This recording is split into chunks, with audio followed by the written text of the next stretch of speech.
quand même, on se dit 500 hectares. C'est pas quand même donné en termes d'investissement. Estimatif, oui, 500 hectares. Ben là, est-ce que toi qui étais le directeur de l'exploitation, tu peux estimer à peu près les investissements qui ont été faits? Bon, je peux estimer les investissements, n'est-ce pas, en termes d'intrants agricoles. D'intrants, oui. Bon, si c'est le foncier, franchement, ça glisse. C'est un domaine qui glisse. Je ne peux pas m'hasarder à parler du foncier. Mais si c'est pour les investissements, je ne peux pas vous donner l'estimation globale. Mais je peux vous donner une estimation par hectare. Je peux vous dire que par hectare, voilà ce qu'on faisait. Puisqu'on produisait, vous n'avez pas cité la tomate. La tomate, oui. Vous n'avez pas cité la pastèque. Vous n'avez pas cité le maïs. Vous n'avez pas cité le piment. Vous n'avez pas cité le chou. Vous n'avez pas cité le manioc. Et tout ça à Yaoundé, est-ce que le chou, nous savons que le chou vient de la région de l'Ouest, dans la Ménois, dans les Bamoutos.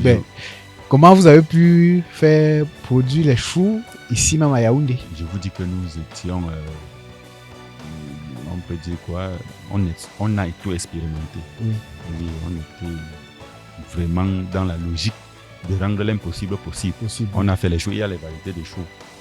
Oui, on a fait les choux, les choux de fleurs, les choux verts, et tout. Et ça a bien produit. Les concombres, vous n'avez pas cité.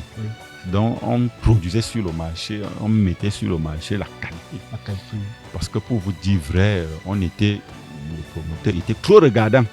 Sur la qualité. Oui, sur la qualité et surtout sur les MRR, c'est-à-dire les limites maximales des pesticides aussi. Voilà, ça veut dire que les pesticides qu'on utilisait étaient très contrôlés.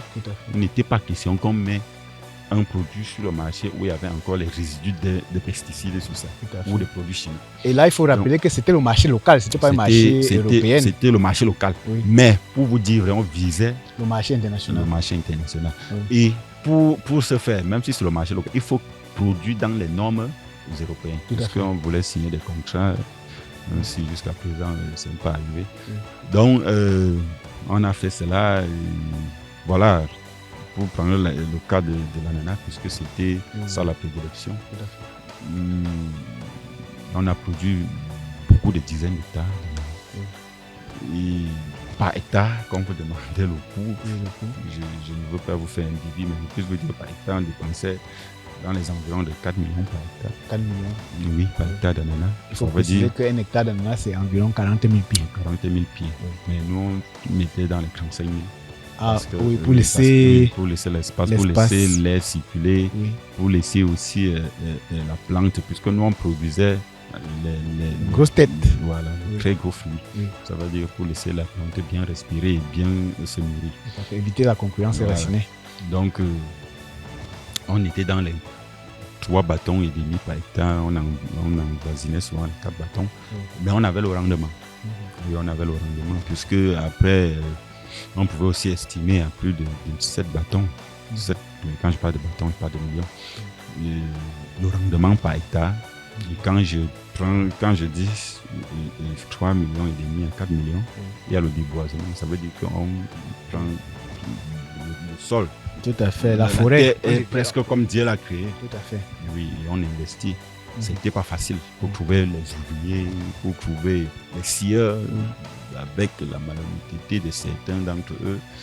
C'était vraiment, il fallait être un homme sur le terrain pour vivre cela. Et Dieu merci, Dieu m'a donné tellement la force et le courage pour le faire.